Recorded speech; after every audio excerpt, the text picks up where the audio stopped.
one thing that he noticed, that when they made migration from Mecca to Medina, they left with nothing.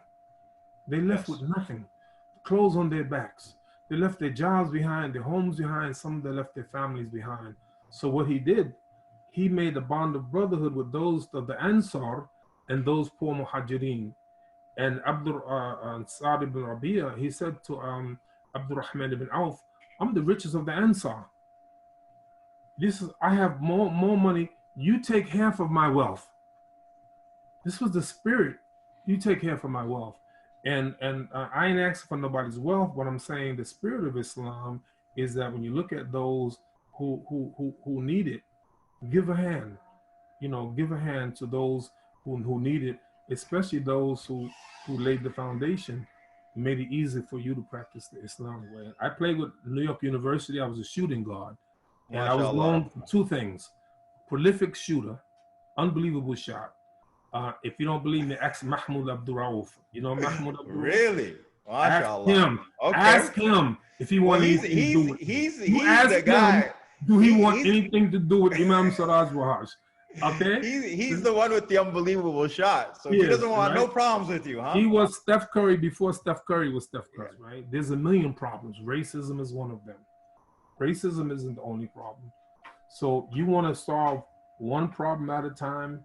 You want to solve racism, then drugs, alcoholism, sexual promiscuity. But my point is that the key, and I'm telling you, and it's not understated, it's Tawheed. Assalamu alaikum wa rahmatullahi wa barakatuh. Welcome to AlMaghrib's YouTube channel. Faith While Black is the series. Make sure that you turn on your notifications and subscribe so that you don't miss an episode. Alhamdulillah wa salatu salam ala rasulillah wa ala alihi wa sahbihi sallim tasliman kathira. Welcome back to another episode of Faith While Black. I am here I'm very excited. I am here with my Imam, the Imam of America as far as I'm concerned. So he's your Imam too. And that is Imam Siraj Wahhaj. Assalamu alaikum, Sheikh. Wa alaikum assalam wa rahmatullah. How you doing? Alhamdulillah, I am very well. Just remember, I'm just the little guy, man. I'm the little guy. If you're the little guy, then what are we? Allah subhanahu wa ta'ala bless you and preserve you. Imam Siraj, of course, doesn't need introduction, but let me just, in case you don't know, Imam Siraj is the Imam of Masjid al-Taqwa in Brooklyn, New York, where he's the Imam since 1981, where he founded that masjid. And it is well known as a center of da'wah, and lots of famous stories that have emerged from that community, of course. And Imam Siraj Wahhaj is known to every nook and cranny of communities here in the United States and for sure beyond it. Has been serving the Muslim community for a very, very long time. And we're very, very happy to be able to have you with us today, Imam. Jazakallah khair for giving us some of your time. Thank you. You're here in Atlanta. How's Atlanta been? It's been good, alhamdulillah. Last week I drove from New York to Atlanta, 900 miles. And MashaAllah. I know we're not supposed to confess, but I can tell you a lot of times I was hitting 85. Now, wait a minute. Let me explain something. Yeah. You drive from 95 south to 85 south. Okay? Oh, okay. Okay. But sometimes I happen to look down. I was traveling 85 miles per hour. MashaAllah. I left New York like 5 a.m. and got to Atlanta like 6 p.m., which is a record for me, subhanAllah. Breakfast in New York and dinner in Atlanta. MashaAllah. Yeah, right, exactly. There was no traffic in New York at all. And the only traffic that I hit when I got to Georgia and got close to Atlanta, then the traffic was heavy. But other than that, alhamdulillah, was good, smooth riding. I stopped 3 times to get gas, once to make salat, and that's it.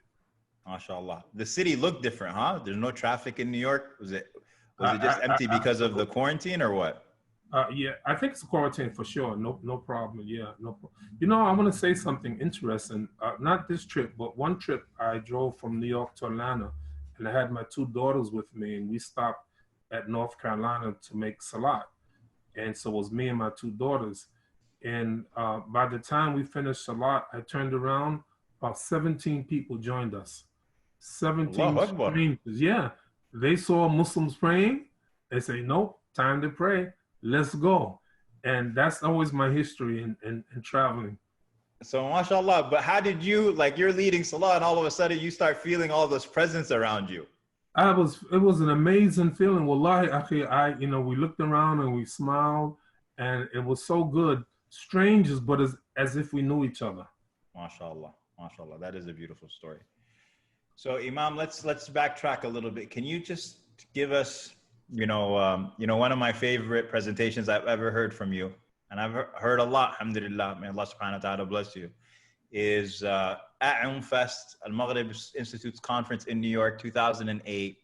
And you were the special guest that they brought on, and you told your story, your journey into Islam, as well as, you didn't get to the part about Masjid al-Taqwa, but you told a lot about the Nation of Islam and how, as a student at NYU, it basically, they gave you a lot as far as da'wah, as far as some sort of discipline.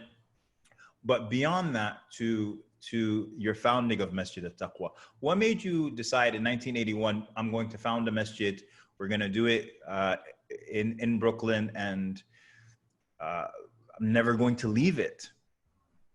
It's a very interesting story. And Jazakallah khaira. I want to thank Allah subhanahu wa ta'ala for my past, my history, and I learned a lot from it. I do think, maybe not tonight, but I do think that there need to be a big discussion about the Nation of Islam. I think that that is a community that we need to talk about. And, yes. I went to two different phases with the nation. I think in around 69, as a student of New York University. And it's interesting that no Muslims ever came to me. No Muslim ever gave me a flyer, a pamphlet. But the Nation of Islam, they did. Brothers from the Nation of Islam, they came and sat next to me in the cafeteria. And I never forget, their conversation was, how you doing, black man? My black brother, how you doing? So it was the dawah of the Nation of Islam that caused me to go there. And I think that we're going to have to at some point talk about that. Because any Muslim who knows anything about Islam and then studied the theology of the Nation of Islam, their first impression is, man, they're not Muslims. That's not Islam. Yes. That's not the right aqidah. And all of those things would be correct. But if you study the Nation of Islam, you'll find one thing that they had that Sunni Muslims, by and large, do not have, and they had this love, this genuine love for their people, especially black people, and they're spending time to reach out. And again, no Orthodox, no Sunni Muslim ever came to me and offered me about Islam, but these people, they did. And then when I joined the Nation of Islam, I did the same thing. There was a love that we had for our people, because I'll be honest with you, there was a time when black people didn't love themselves. Yes. And if you go back, I know you never saw any movie in your life. I know that, right? But there's What's a movie, Sheikh? What's a movie? There's a movie called Malcolm X, and of course, in the movie, in the beginning, Denzel Washington, who played Malcolm, in the beginning of the movie, his hair was conked. We use the word conked, which means fried. And black men in those days, if you look at all the actors and you look at the singers, the black men had their hair conked, and it was an imitation. That's that Motown. There you go. Yeah. So you know a little bit about that. A little bit. All right. So and that was because of the imitation of white people.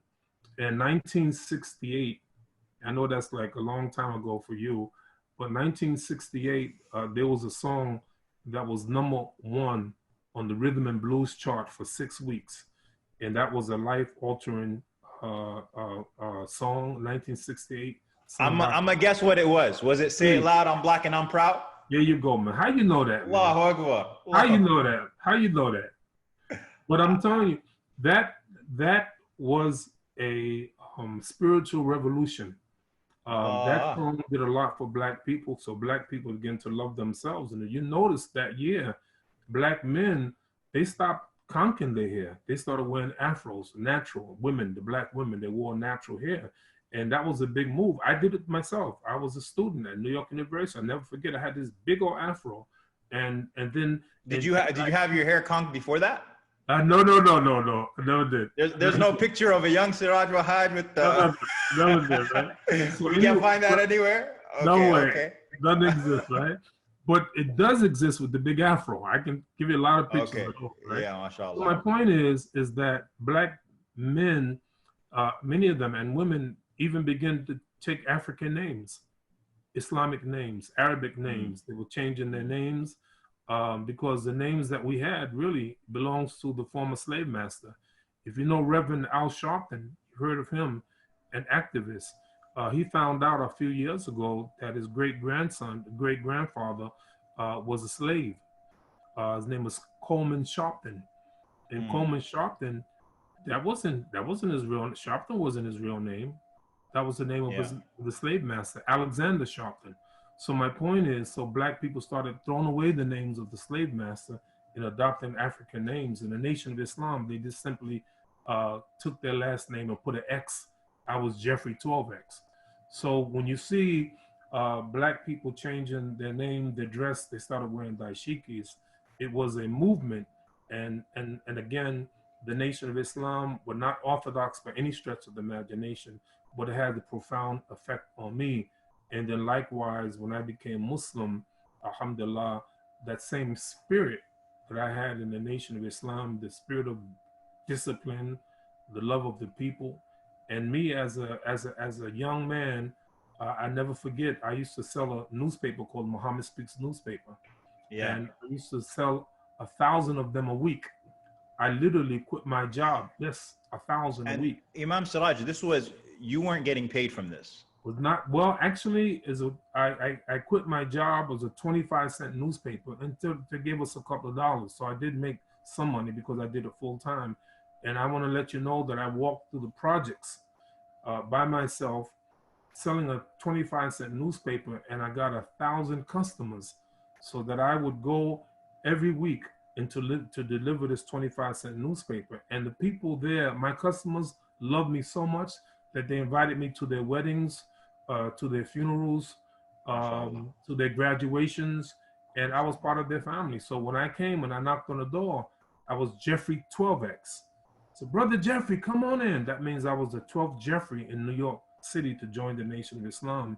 And the Jeffrey that came after me was Jeffrey 13X. Come on, Brother Jeffrey, come on in. And many of them, what you call dawah, what we call dawah, we call fishing. And every week I would bring them to the temple. So that was the kind of beginning of me. And so 1975, Mr. Elijah Muhammad died. And Ahmed, I'm telling you, it's significant the day that he died. Yeah. Every year, February 26th is the national holiday for the Nation of Islam. That's the birthday of the founder of Father Muhammad. And Elijah Muhammad died one day before that convention. That means that all of us were on the way to Chicago for Saviors, they're called Saviors Day. Yeah. I was there too. And the significance of that was, it just so happened at that moment, so many people of the Nation of Islam were there in Chicago, and then it made it easy to choose Imam Warathuddin Muhammad to become the leader of the Nation of Islam. So that's 1975. Now, 81, what happened? Now I'm a Sunni Muslim, alhamdulillah. The first year, 1975, we learned about Islam. We learned how to make salat, all of that. Wait, hold on, Imam. If I could just interject. Please. You became Sunni Muslim, I'm assuming, because of W.D. Muhammad's transforming the nation. 100%. Because in 1975, you got to remember, right? We still have the same mentality of the Nation of Islam. Imam the messenger has died. And for those who don't know W.D. Muhammad, this is Elijah Muhammad's son. Elijah Muhammad claims to be the messenger of God, and he creates this incredible movement. And Imam, I don't know how much you would like to talk about this, but I would like to even discuss the personality of Elijah Muhammad, because is it safe to say that he was a reformer in the African American community, even though we dismiss him as a false as a man who claimed prophethood? 100%. Right? But at the same time, is he worth studying as a social reformer? I think 100% he's worth studying. And if he had not called himself a messenger, he would have been even more loved and respected by Muslims around the world. But you know, as a Muslim, we don't believe any prophet after Prophet Muhammad, peace and blessing be upon him. Yes. But I think that when you study the man, study what he did, it's a tremendous impact that he had. Just think about the people that he attracted: Muhammad Ali, Malcolm X, Imam Siraj Wahhaj, Imam Warafuddin Muhammad, Minister Louis Farrakhan. When you think about all those people that he had a profound effect on, he did a tremendous job with that. So I think again. But was it him, Imam? Because I remember I took a class with you way back in the day in Flushing, New York. And you showed us a video of Elijah Muhammad speaking, and you made the point like he wasn't that attractive a speaker. It was Malcolm. It was Malcolm who was kind of the person who was the attraction. Everybody asks the question: did Malcolm make the Nation of Islam, or did the Nation of Islam make Malcolm? I say both of them. Think about where Malcolm came from. Not unlike many people in the Nation of Islam who came out of prisons. It was the teachings of Elijah Muhammad who went into prisons and transformed these people. And Malcolm was one of them, and there were a lot of them. And by the way, every year between 35,000 and 40,000 inmates take Shahada and become Muslims. So the Nation of Islam, the brothers were famous for going into the prisons and reforming the people. So Elijah Muhammad, you got to give it to him, and he attracted some people who before that weren't doing much. Many people weren't doing much. So now his son becomes the head of the nation, and he basically declares himself a Sunni Muslim. And the irony is that Imam Warafuddin Muhammad was kicked out of the nation several times by his father because he didn't accept his father's teachings. He said, "You're not a prophet. Allahu Akbar. Father Muhammad is not God. I reject that." And he got kicked out. And it's interesting, he came back to the nation about maybe 2 or 3 months before his father died. He was going around the country talking, and he was talking like he's in charge. He knew something that we didn't know. And is that dangerous? Was that dangerous for him? It was very dangerous for him. It was very dangerous for him. But you know what happened? He was the son of Elijah Muhammad. See, he was the blood that protected him. That protected him.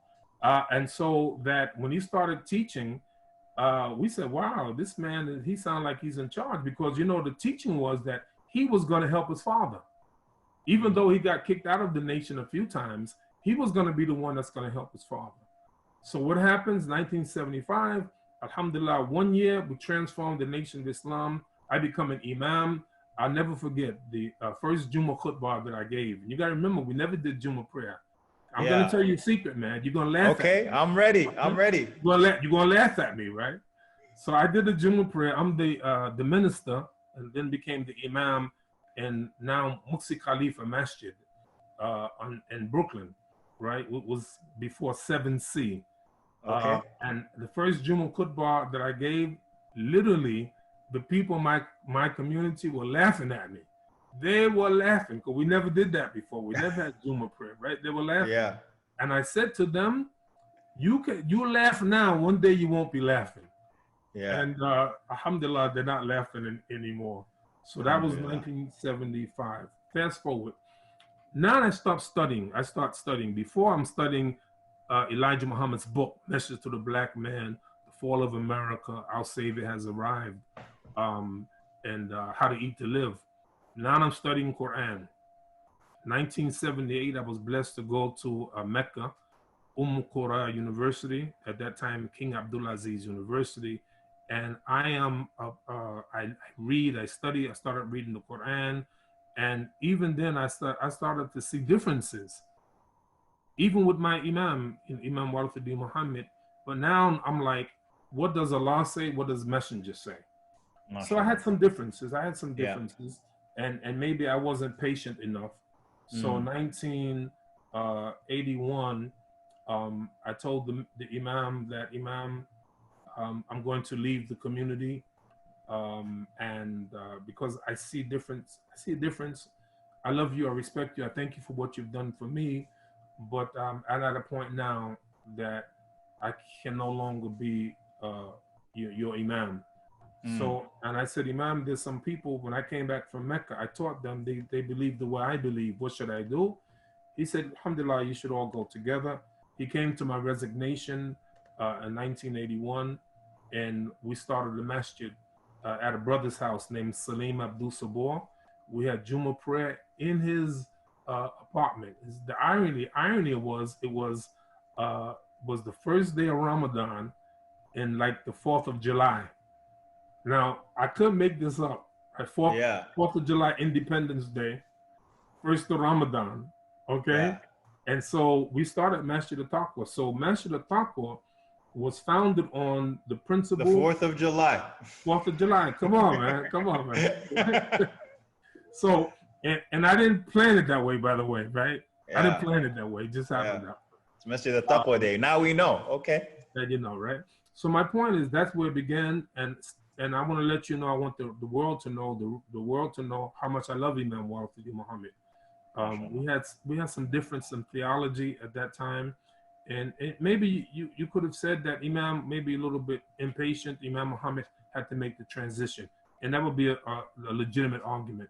But alhamdulillah, we remained close friends even up until his death. And you know, when we established MANA, he came to MANA, Muslim Alliance in North America, and he participated in a number of years, and we had a wonderful, wonderful, wonderful relationship.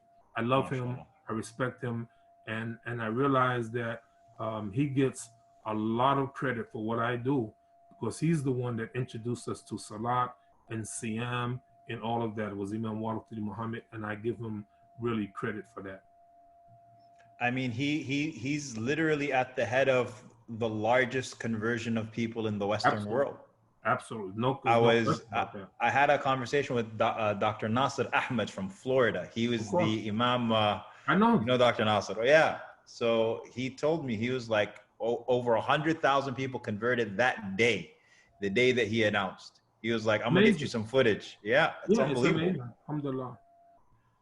Assalamu alaikum wa rahmatullahi wa barakatuh. I hope you're enjoying the Faith While Black Conversations. It's a series sponsored by Deeper Roots, the history of Islam in Americas, taught by Dr. Abdul 𝐻𝐸𝐿. You can find out more about the course at www.almaghrib.online. Now back to the program. Alhamdulillah. So the other notion, Imam, is also, I think, even though this is a little bit of a tangent, but you know, old school Imams, even Dr. Nasir, he told me that he was sent on a mission but he said, I was sent to Florida. That's why I'm in Florida. He's like, the nation sent him there before the conversion to Sunni Islam. Masjid al-Taqwa being there, alhamdulillah, celebrated 30 years of taqwa almost, I feel like it's 10 years ago. It's almost like 40 years of taqwa Next now, year mashallah. Our 40th year. Next year will be 40th year. So I'm sure over the years and decades, you've gotten lots of opportunities to possibly go to greener pastures or easier pastures than the mean streets of New York. What's kept you there? It's the love of my people, the love of the people of New York. I love New York City. You don't know anything about the New York Mets or the Giants. I'm from Queens, Sheikh. It's just that I moved, so you're taking shots at me right now, but it's all right. You left. You went to Houston. Now you're in Houston. You left us. You abandoned us. Oh man. You abandoned us, right? So I'm from New York, the Yankees and all of that, right? Yeah, so I love New York. Alhamdulillah. I spent all my life here, you know, there are a couple of masjids in California. I tell people from my community, I was giving them a hint that you know, they're looking for imams Can I tell you? Can I tell you the salary of the imams that they're looking to pay? Hey, it's sunny in California. Okay, let me tell you. Bismillah. Are you ready? Yeah. $250,000. 250K? $250K to be the imam, and you know what? That's not even a trial for me. It's not a temptation for me. Alhamdulillah, the couple of dollars that my community pay me, alhamdulillah, I'm very, very grateful and thankful to Allah subhanahu wa ta'ala. I love them. I love my community. Imam Siraj, now you're gonna get me in. Let me tell you a story that you probably don't even remember, but I have loved you ever since. I loved you even before then. But my university, I went to school in Connecticut, and the biggest event of UConn, the biggest event of my 4 years there, we invited Imam Siraj Wahhaj. Okay? And Imam Siraj, back in those days, you call up Masjid al-Taqwa, talk to the secretary, Imam Siraj will be there. Cool, he's confirmed, he's confirmed. I didn't know what I didn't know what, how you were gonna come or anything like that.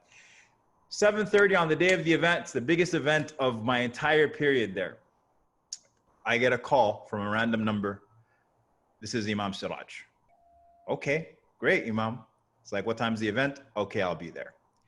And you come, you just drive up by yourself in a minivan, and you come up the 4 hours to Connecticut, and you do the event, and it's 150 people there, the largest amount that I've ever had at an event.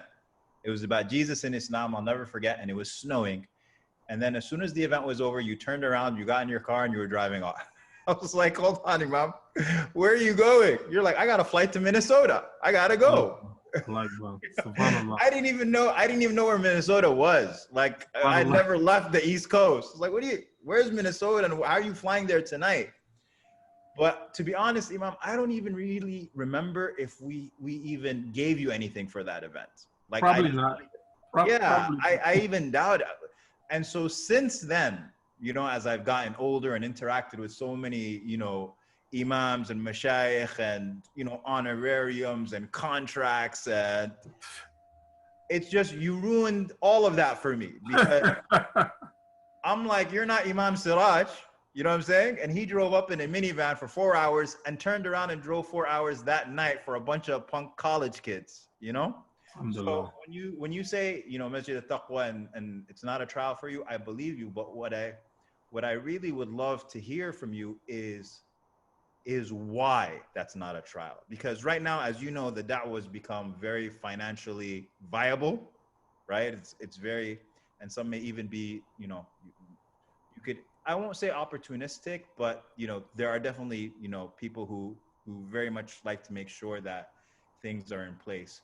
And then you have the old school mashayikh who just... I think the test for us, coming from the nation, really they didn't pay us much. It's for the love.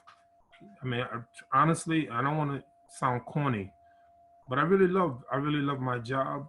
I think they paid me in the beginning like maybe $150 a week. The first year or two at the masjid, they couldn't afford to pay me at all. I had to work. I worked in a job outside. I was at a therapist at a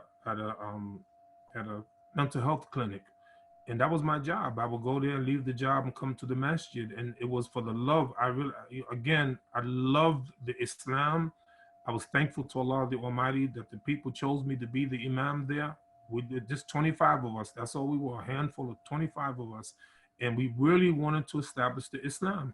And we established the Islam in the hood. And you know what? Masjid al-Taqwa, really the commander of the 79th precinct told me when we first got there, this is the worst part of the city. I'm talking about, 15 drug houses on the block of our masjid.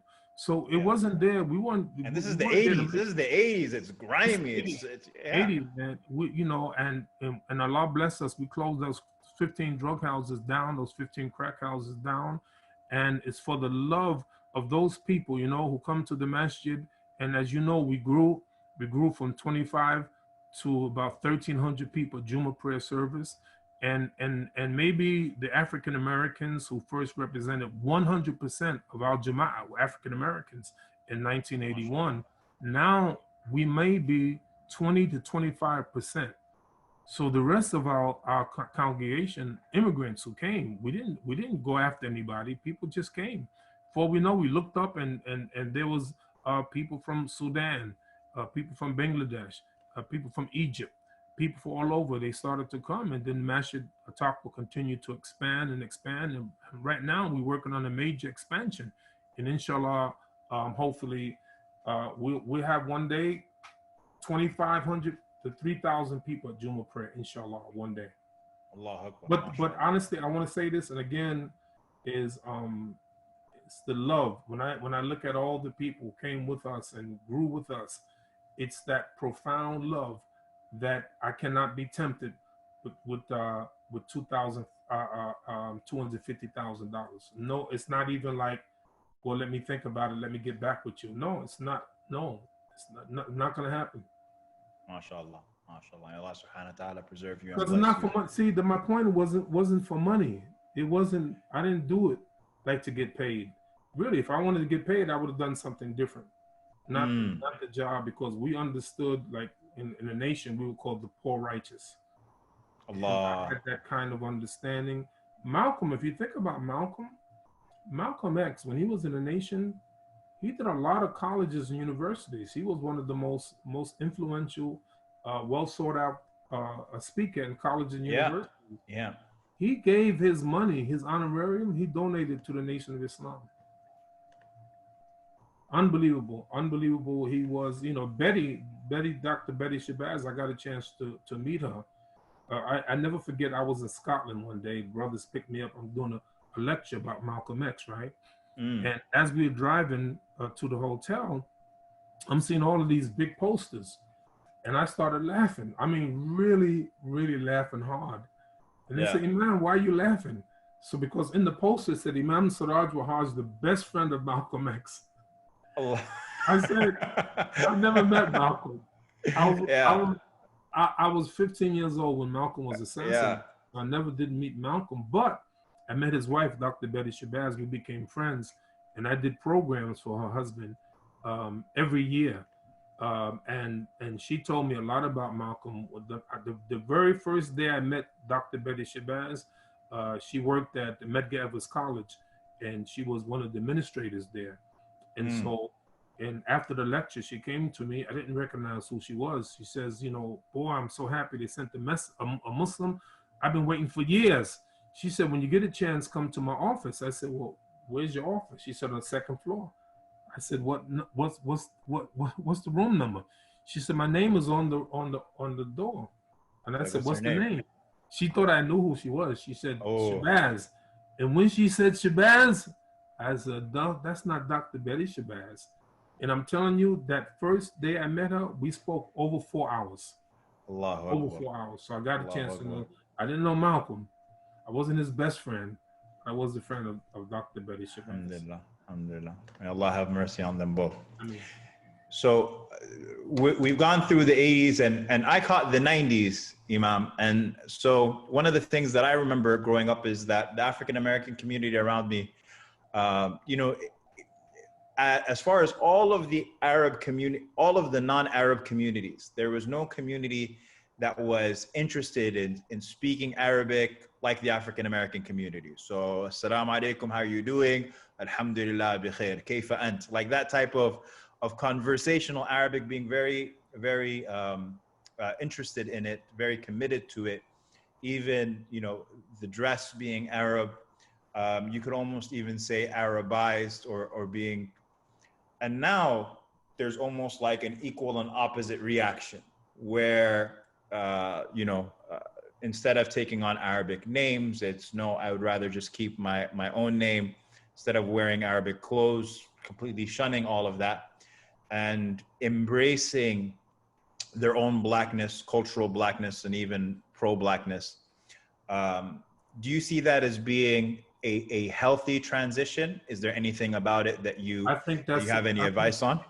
I think that's a great point. I think it's real. I think there's been a shift in many African Americans and even like some complaints, right? You trying to be an Arab. So when a lot of the African, I'm going to say something again about the Nation of Islam, which again, perhaps the thinking of Elijah Muhammad, if you think about it, the Prophet, he said, Khaliful Mushrikeen, be opposite the disbelievers. I think Elijah Muhammad purposely insulated his community so that they wouldn't follow the Arabs and the other, that they would remain independent. Think about Malcolm, right? When you know Malcolm, when you listen to the speeches, people today listen to the speeches of Malcolm X. And I always ask them, what speech are you listening to? Are you listening to before 1964 or after 64? I said, which Malcolm, right? Because Malcolm after 64 got a beard. Yeah. Malcolm before 64 didn't have a beard. So a lot of people didn't realize that the Malcolm he was listening to wasn't the Malcolm who was Sunni Muslim. So you appreciated the things that he was saying. So Elijah Muhammad had us shave our beards. What? The only reason I have a beard, is the Sunnah of the Prophet Sallallahu Alaihi Wasallam, right? So I dress like this because I didn't want to be, following the West, if you would. Yeah. So I wanted something Islamic. So who are we going to look to? So those who converted to Islam dressed like those who they converted with. So if they saw a Muslim, got converted by Muslims of Saudi Arabia, they started dressing like the Muslims of Saudi Arabia. I mean, to everything, right? So alhamdulillah, then Muslims started to grow a little bit and realize that, hey, there are Muslims all over the world. There's Muslims in Sudan. They don't dress like that. There are Muslims in West Africa. They don't dress like that. So the Muslims begin to look and realize that, alhamdulillah, it's a global movement of Muslims. And you can dress as you please fit, because Allah said, وَلِبَاسُ التَّقْوَى ذَلِكَ خَيْرٌ. And the dress of righteousness, that is the best. So it's not like trying to be an Arab or Indonesian or Malaysian or anything like that. You can be yourself and however you want to dress as a Muslim, as an African American. I think there's nothing wrong with that. Getting to know yourself, getting to love yourself, getting to respect yourself, something that the Nation of Islam already had years before. So you're saying that it doesn't have to be a kufi, it could be a Yankee cap. Well, I don't know. Okay, what about a Mets cap? No. You know what? Honestly, they could do that if they want to do it. Let me tell you something. I think it may have been 1991. The Congress of the United States of America, they never opened up a session except with an invocation by a Jewish rabbi or a Christian minister. For the first time in the history of the United States of America, an Imam, a Muslim, opened up a session of Congress, and that was me. And I think it was 1991. And you know how I went there? I went there the same way I dress right now. I didn't want to put a suit and tie on. I have nothing against suit and ties. I think it's okay for a Muslim to wear a suit and tie, really. I think it's okay. But I wanted to dress like this. I'm a Muslim. And I know when people look at me, they say, oh yeah, he's a Muslim. I remember I was at Newark Airport a couple of years ago, and I was standing outside, and I had to go to another terminal. So a car pulled up, and he says to me, do you need help? I said, yes. He said, get in the car. Now, he said to me, Assalamu alaikum.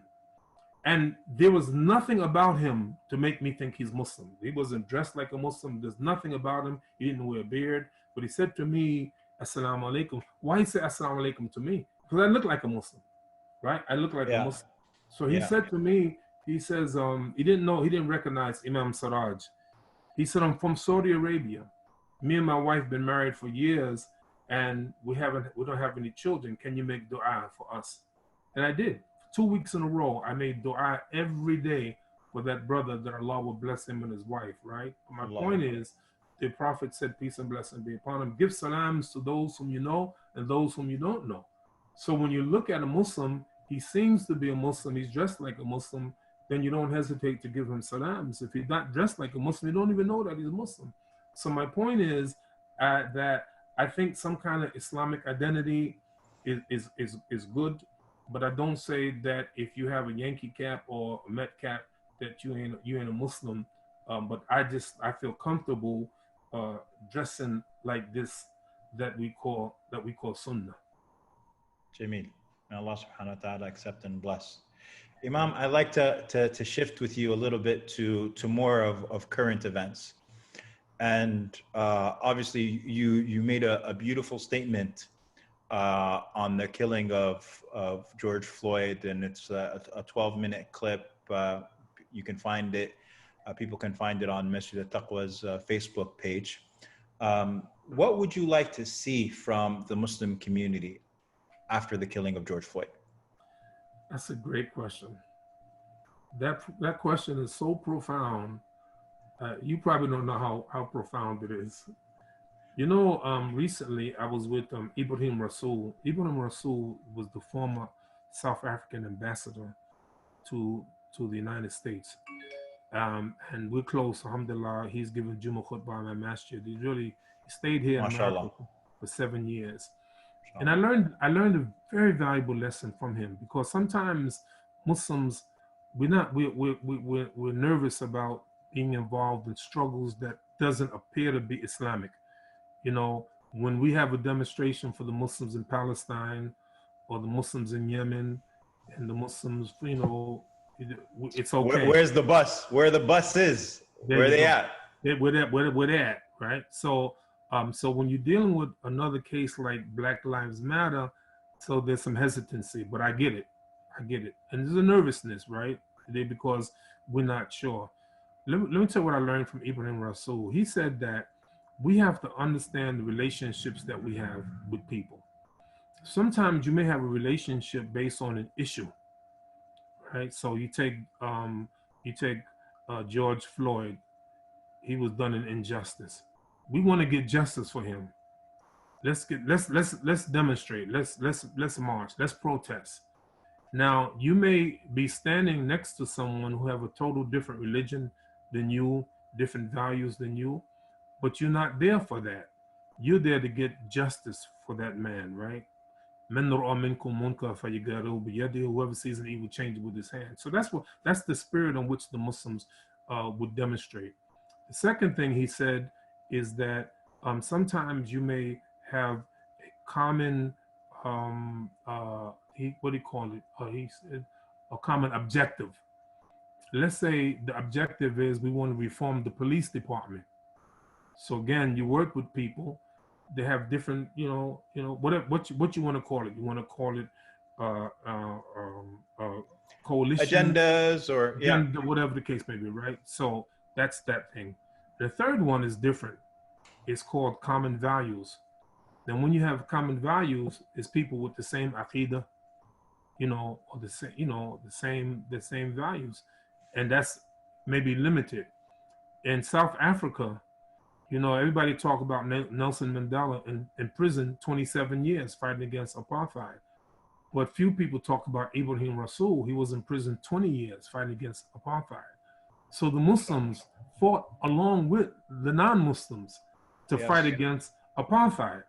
And it's interesting to note that when Nelson Mandela became the president of South Africa, in his cabinet, there were like 9 Muslims in his cabinet. What are the Muslims Indian in South Africa? Both. Okay. Indians. So is Ibrahim Rasool African or was he Indian? He's a mixture. Okay. He's a mixture, right? So this is my point, though. The point is that the population of the Muslims in South Africa is less than 2%. Yes. But they had a tremendous impact on the government because they're fighting against apartheid. I think likewise, the Muslims here in America have to do the same thing. Whenever there's injustice, we're to stand up. And then, we have to give our leaders some slack. You may see a Muslim, in a demonstration with someone LBGT, for instance, right? And he says, Astaghfirullah. I saw the Imam. He's standing with them. I mean, it's an issue, right? But the issue is, what are your objectives? What are you trying to achieve in that particular setting. And that's it's I learned this from Ibrahim Rasul. So being able to maneuver with different people depending on what the platform is that you are all getting under, what the banner is that you are all getting under. And so if it's something that is a shared value, protection of people's rights, or obviously police brutality or something like that, then the banner expands because this is something that we're all invested in. There you go. Jazakallah khair. I think, so, by the way, I think there's two things I want to say about the Muslims that I see. Two things. Yeah. And I think that we have to watch out for both of them. Number one is that a lot of Muslims are reluctant to get involved, and almost like that's not our problem, but it is our problem, right? So, you know, we should embrace it like we have embraced it, and we have embraced the struggle of the Muslims oppressed all over the world, right? And the second thing is, to me, also dangerous. I don't want Muslims to get involved because, like, it's the end thing to do. Yes. So a lot of Muslims now, you know, they running to go in front of the line because you know, they want to be like everybody else. I'd rather be like Ibrahim alayhi salatu wasalam.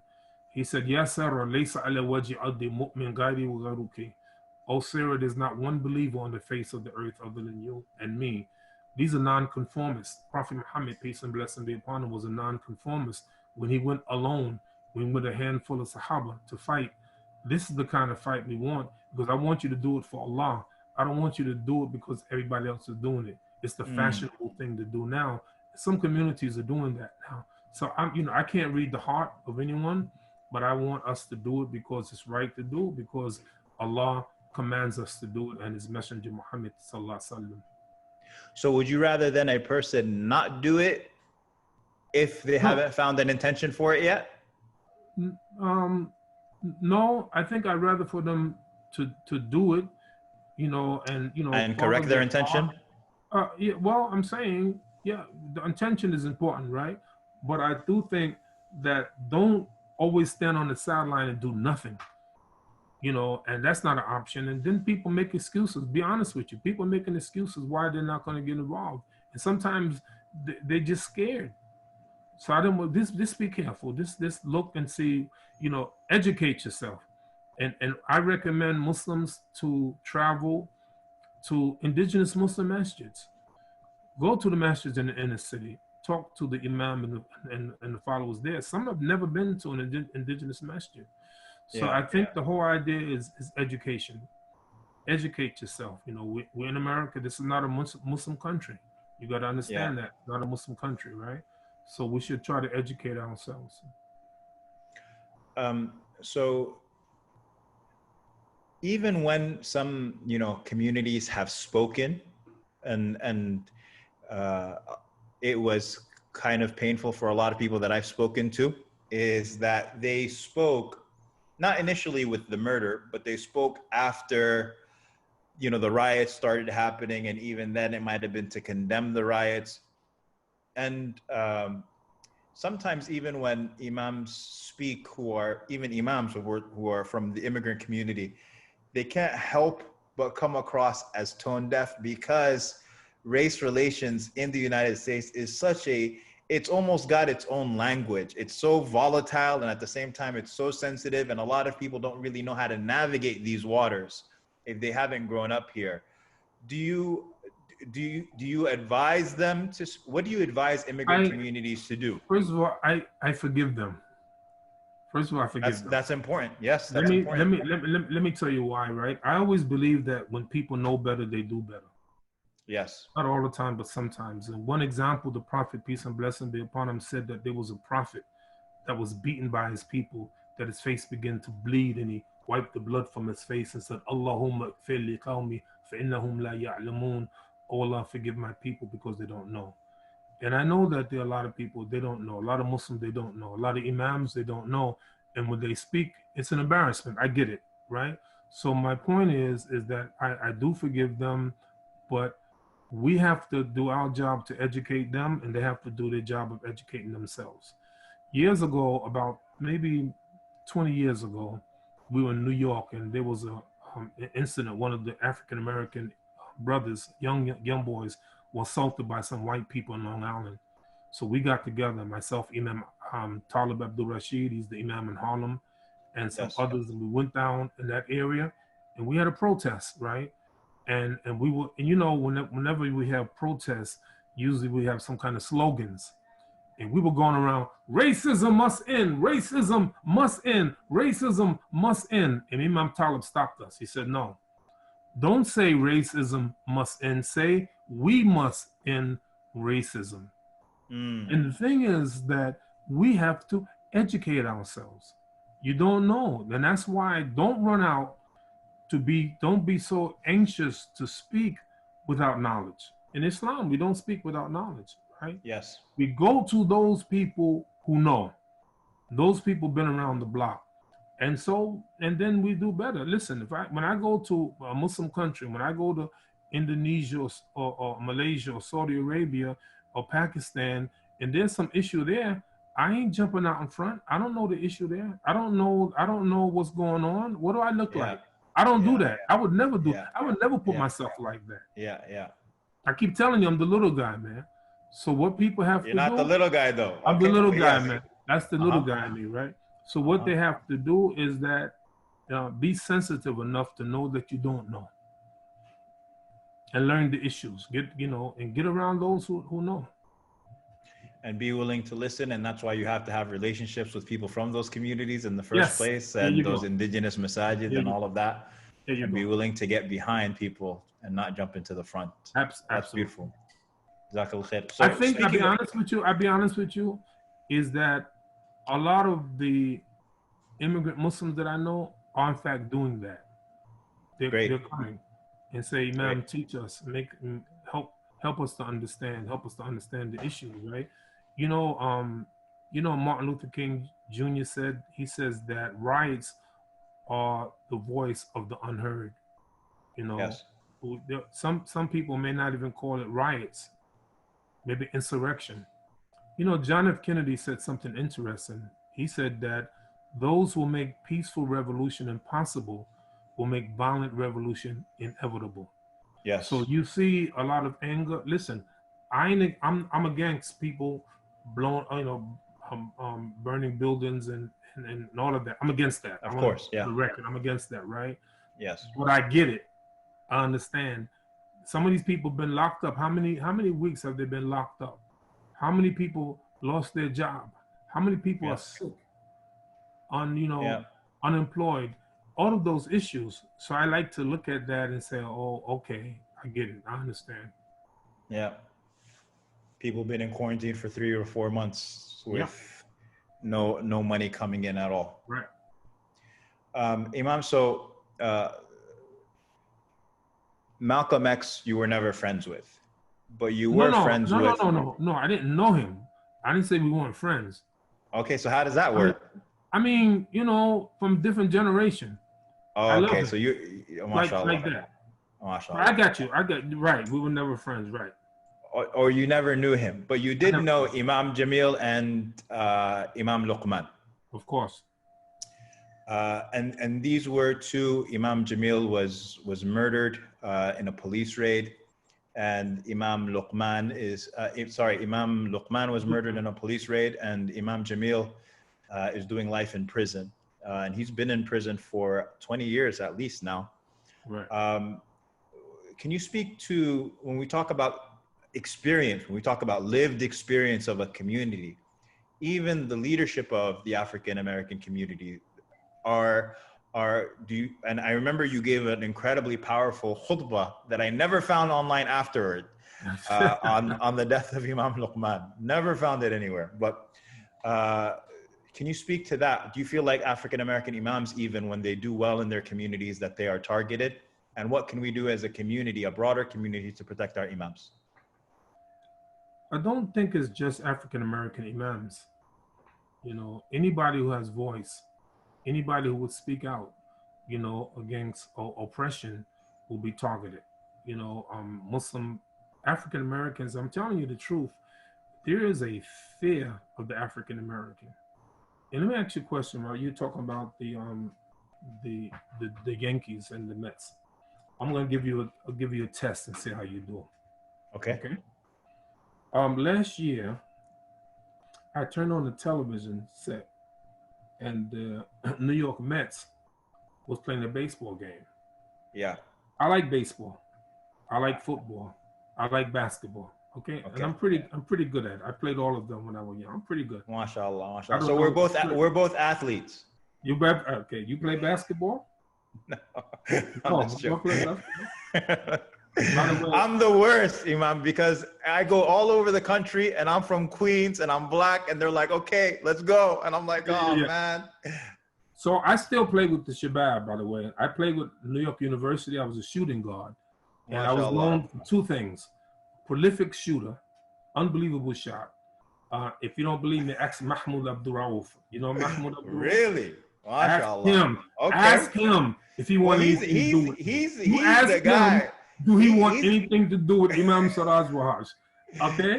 He's the one with the unbelievable shot. So he doesn't want no problems with you, huh? He was Steph Curry before Steph Curry was Steph Curry. So who was Imam Siraj then? No, I'm just a little guy, man. That's my theme tonight. I'm the little guy. Okay. The second thing, I was a prolific defender. So in those days, we played defense. And you know how when basketball plays, they score now and they celebrate. We never celebrated. When I score the basket, I'm supposed to score it. When I steal a basketball and go score, I'm supposed to do that. I never celebrated, right? I never celebrated. I see. So you were Kawhi Leonard before he was. You were Kawhi Leonard before there was Kawhi Leonard. No. Board man gets paid. That's Imam. No. Yeah. So let me tell you what happened, right? So I'm looking at the game, and I'm saying, wait a minute. Every Met have the same number. So what the heck is this? And then I know the other team had the same number. Everybody wore the same number. And, you know, in uniforms, everybody have a different number. So you can identify them. Like 23, LeBron James. Yes. 23, Michael Jordan. Yes. 24, Kobe. So forth and so on. So tell everybody what number were they wearing. Okay, so let me give you a disclaimer, Imam Siraj. The last time I watched baseball was the Subway Series between the Nets and the Yankees. I know the year. Yeah, 2000. That's the last time I watched baseball. I don't watch baseball, but I'm assuming that was for Jackie Robinson. You're so smart, man. With number 42. Okay. Because in honor of Jackie Robinson, and every year, April 15th, every team wear the number 42. That's respect for Jackie Robinson, because in 1947, he was the first African American allowed to play baseball. Now look at some of the great baseball players. Look at some of the great basketball players. They didn't allow us to play basketball. They didn't allow us to play football. Now look at some of the great players. And me and my wife, we talk about it all the time, that there is a fear. There's a real fear of black men. You know, George Floyd is a tall guy. I think 6'8". Yeah, he was big. Yeah. Every black man that I know, you may be the only exception. You may be the only exception. Every black man that I know have had some experience with police, a negative experience with police. You never did that because, you know, it's a different time, right? Am I correct? I've had negative experiences with the police also. No, you didn't. What, you were speeding? Your little car going 66 miles per hour? If you're a teenager in New York, you got stopped and frisked. I mean, that's the least experience you get. All right. So my point is that there is a fear. I think a lot of those police officers really fear for their lives. You know, I gave a talk years ago called the paranoia of unjust leadership. A lot of people paranoid. They say, well, maybe they're going to do to us what we did to them. Imam Siraj, but how do you, when you say fear for their lives, how do you fear for your life from a 12-year-old kid in a park before you even get out of the car you're shooting? Like, what fear?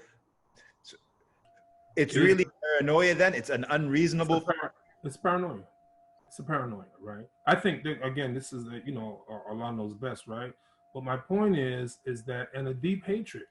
See, the thing is, I don't hate no people. I don't hate white people.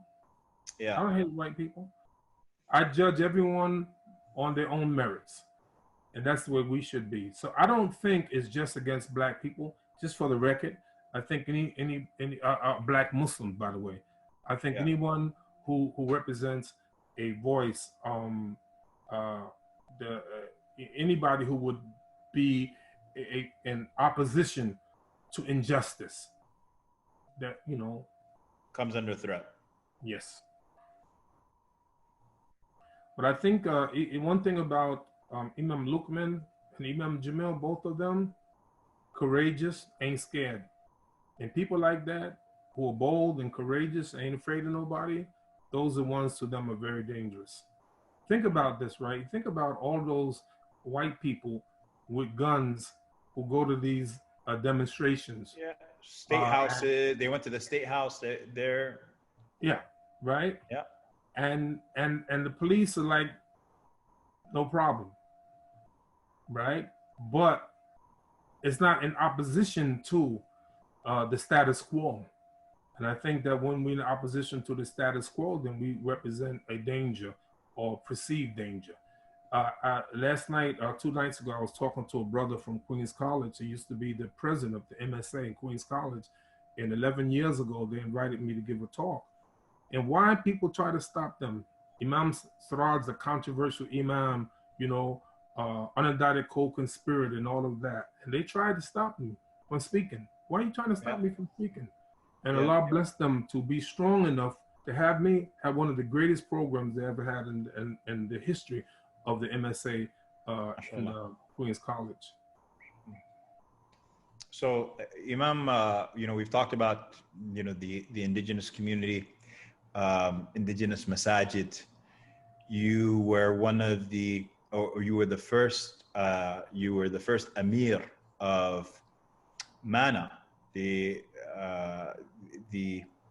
an organization that was founded to serve indigenous Muslim communities in the United States. What was the thought process behind founding an organization like that? We don't think of, it's a national organization. We don't think of national organizations as being specifically at least defined or at least using language to say pretty openly, we're serving this community. So what was the thought process behind that? Imam Abdul, I really love him.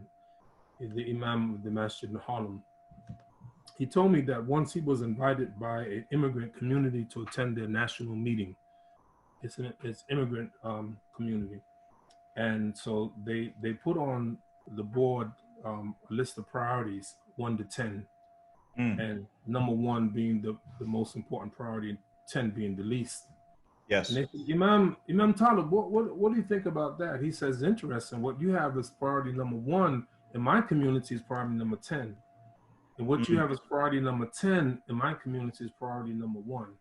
So we recognize that even though this is Ummatan Wahida, this is one Ummah, but you have people that have legitimate needs. And Martin Luther King Jr. said, he who gets behind in a race must forever remain behind or run faster than the man up front. So African Americans behind so many things. And we find that those who need it the most get it the least. And those who get it the least, need it the most. So we decided years ago that we're going to work on helping our people, helping the indigenous Muslims, and that was the thought process. And alhamdulillah, we organize it now. The new Amir is Imam 𝐁𝐥𝐚𝐜, alhamdulillah, and we're still working, gonna make it better, inshallah. And by the way, I think, just for the record, I think what is happening right now in the Black Lives Matter, that some Muslim immigrant communities are rethinking their strategy and now are making some overtones to do something with the indigenous masjids. What things are we talking about?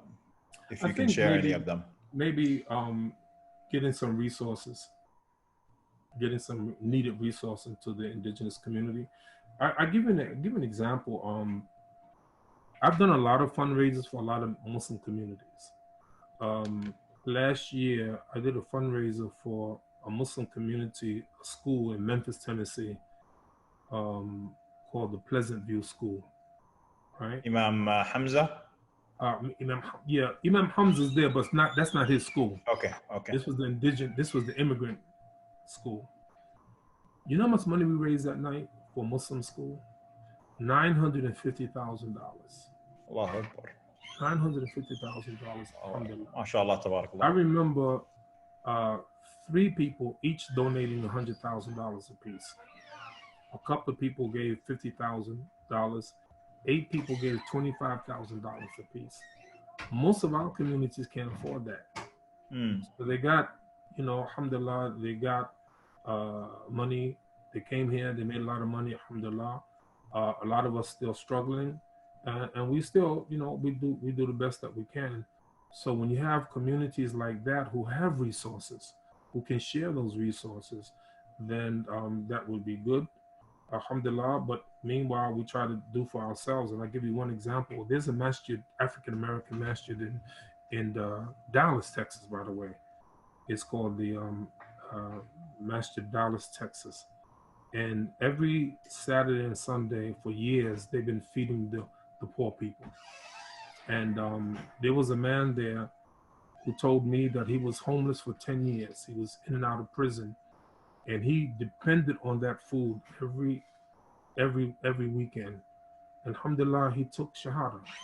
He took shahada in that masjid, and since then got his life together.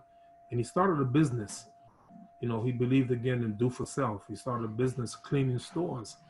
He actually got a contract from Walmart, 50 stores. He hired 15 brothers to work for him. Contract $1,700,000. MashaAllah. So this is an African American, again, doing for themselves. This is what we teach. We taught that in the Nation of Islam, and that was our motto, do for self. So on the one hand, these indigenous masjids coming together in manner to do for ourselves on the one hand. On the other hand, also seeing what other resources are out there. It's funny, when they ask me to do fundraisers for them, it's like Imam Siraj is helping us raise money. But when we want to do a fundraiser for the indigenous, they're begging. Yeah. So it's us, all working together for the pleasure of Allah. So even though, again, my theme, even though this is one ummah, we have different priorities, and we have to start working on the priorities of the indigenous Muslims who have really were the vanguards of Islam in America. Oh, so you hit me with these key words that I want to explore further. But I know, we've got your interest of your time, but the notion of the African-American community being the vanguards of Islam in America, that is so important for us to discuss, because the immigrant community, we do feel like, all right, maybe my parents were immigrants, but I was born here, I was raised here, so I've got as much currency as anybody else as far as being a vanguard of Islam in America. What is special about the African American community, Imam Siraj? They paid the price. The African American paid the price. In this country, when it's very unpopular, being a Muslim and black at the same time, we paid the price. And the hatred that they had for Islam and for black people, alhamdulillah, we made it easy so that when people migrated to this country, they decided to come here. My folks didn't decide to come here. They were brought here as slaves, right? But so when the immigrants came, alhamdulillah, Allah made it easy for them because of what we had done, what we had established, alhamdulillah. And so could you say that as the African-American community, even when you're talking about broader society, broader American society, they have a pedigree, right? Or a resume that cannot be, not a resume, but a history that cannot be challenged. There's no, their roots here cannot be challenged. There's nobody who can tell them go back home. Or, it would be very difficult to challenge that. yeah, it'd be very difficult. Yeah. Alhamdulillah, and again, we're grateful to Allah. You know, it's interesting. آخر رسول الله صلى الله عليه وسلم بين عبد الرحمن بن عوف وسعد بن ربيعة. The Prophet, he made a bond of brotherhood, right, between the Ansar and Muhajirin. One thing that he noticed, that when they made migration from Mecca to Medina, they left with nothing. They left with nothing. Clothes on their backs. They left their jobs behind, their homes behind. Some of them left their families behind. So what he did, he made a bond of brotherhood with those of the Ansar and those poor Muhajirin. And Abdul Sa'd ibn Rabi'a, he said to Abdul Rahman ibn Auf, I'm the richest of the Ansar. I have more money. You take half of my wealth. This was the spirit. You take half of my wealth. And I ain't asking for nobody's wealth, but I'm saying the spirit of Islam is that when you look at those who need it, give a hand. You know, give a hand to those who need it, especially those who laid the foundation, made it easy for you to practice the Islam. Final question before we conclude, inshallah ta'ala. You mentioned in that address that you made, you know, that statement that you made for Masjid al-Taqwa that you uploaded on the Facebook was, or on Facebook, was that you believe that Islam is the solution to racism. How, you know, even as we talk about, you know, racism being experienced by Muslims in Muslim societies or even here, how are you still so confident that Islam is the solution to racism? And is this a solution that we should be presenting to broader America, and how so? Ammar, let me tell you what I think the problem is. Yes. Is that we major in the minor. We major in the minor, and we minor in the major. And what I mean by that is that we put a lot of emphasis on the minor things and little emphasis on the major thing. And I'm telling you, the key is to follow the example that Allah has given to us. You can do this, right? There's a million problems. Racism is one of them. Racism isn't the only problem. So you want to solve one problem at a time. You want to solve racism, then drugs, alcoholism, sexual promiscuity.